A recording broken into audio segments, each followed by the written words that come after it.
ये जो दृश्य आप देख रहे हैं यही है प्रकृति का वास्तविक रूप। घने जंगल, ऊंचे पेड़, बहती नदियां, मकड़ियों के जाल, चट्टानों पर चलते कीट और इन सब के बीच एक शांत आदिवासी जीवन।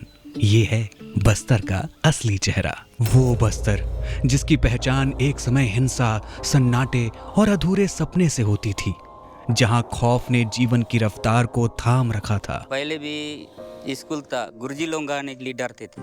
वो काय के लिए डरते थे, वो नक्सली आएगा, हमको ऐसा पकड़ के पीटेगा, मारेगा। पहले बहुत खतरनाक था।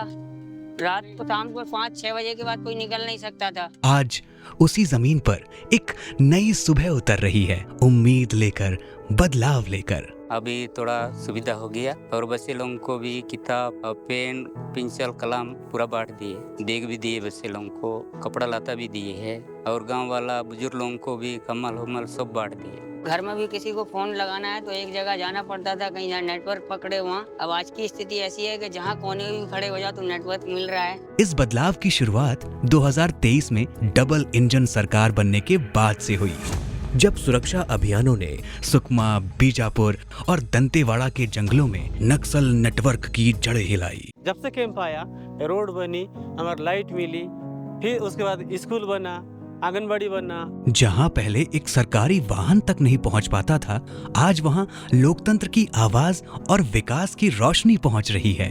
बस्तर में 40 सुरक्षा कैंपों की स्थापना, 221 किलोमीटर सड़कों का निर्माण, 521 मोबाइल टावरों की शुरुआत और 40 से ज्यादा गांवों तक बिजली की पहुंच। ये आंकड़े अब सिर्फ रिपोर्टों में नहीं, बस्तर के गांवों की जिंदगी में साफ नजर आते हैं। कभी यहाँ गांव वाले इमरजेंसी में बीमार पड़ते हैं, उसका वजह से भी वहाँ मेडिकल मिल जाता है, अच्छा से वहाँ से देते हैं दवा जाने के बाद भी। उन लोग कभी ना नहीं बोलते हैं वहाँ जाने से। गांवों में बिजली पहुंच चुकी है, लड़कियां आत्मविश्वास से स्कूल की प्रार्थना में खड़ी हैं और वो बच्चा जो पहले डर के साये में जीता था, आज अपने घर के कोने में बल्ब की रोशनी में किताब पढ़ रहा है। बीजापुर की नई सेंट्रल लाइब्रेरी आज ज्ञान और आत्मविश्वास का केंद्र बन गई है। जो बच्चे यहाँ पर आते हैं तो यहाँ से जो पढ़ते हैं तो हमको पढ़ाई में और एग्जाम्स में हमको काफी मदद मिलती है। लोग अब पुलिस को डर से नहीं, सम्मान और भरोसे से देखते हैं। बच्चे उन्हें दोस्त की तरह पहचानने लगे हैं। लेकिन बिना पेपर देखने नहीं आता है, कुछ सुनने नहीं आता है, लेकिन इसीलिए भी मैं नक्सली में जुड़ा था। लेकिन अभी भी गाँव वाला लड़की लड़का को मैं बताते जाता हूँ, स्कूल जाओ, अच्छा पढ़ो। छत्तीसगढ़ सरकार की नियत नल्ला नार योजना ने सुकमा जैसे सुदूर अंचलों के 96 गांवों में 17 विभागों की 53 योजनाएं और 31 से अधिक सुविधाएं पहुंचाई हैं, जिनमें आयुष्मान कार्ड, राशन, स्वास्थ्य जांच, बिजली और सड़क जैसी जरूरी सेवाएं शामिल हैं। नक्सल समस्या कारण से ये मूलभूत सुविधा से क्षेत्र की जनता वंचित रह गई है।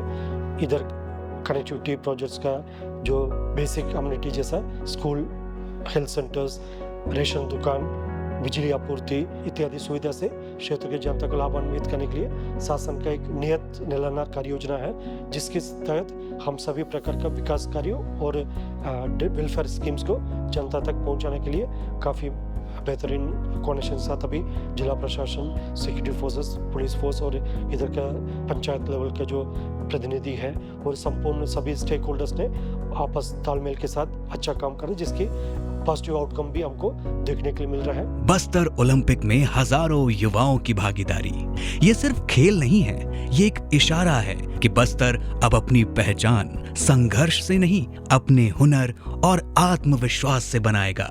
पिछले 1.5 वर्षों में चलाए गए अभियानों में 450 नक्सली न्यूट्रलाइज किए गए, 1578 गिरफ्तार किए गए और 1589 ने आत्मसमर्पण किया।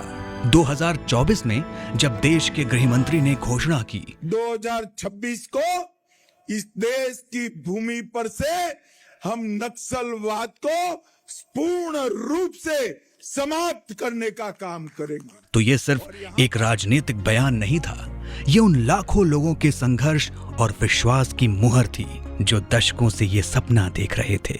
और आज बस्तर ये तय करता है कि वो नए भारत का उभरता हुआ आत्मविश्वास है, जहां विकास कोई वादा नहीं बल्कि जमीनी हकीकत है।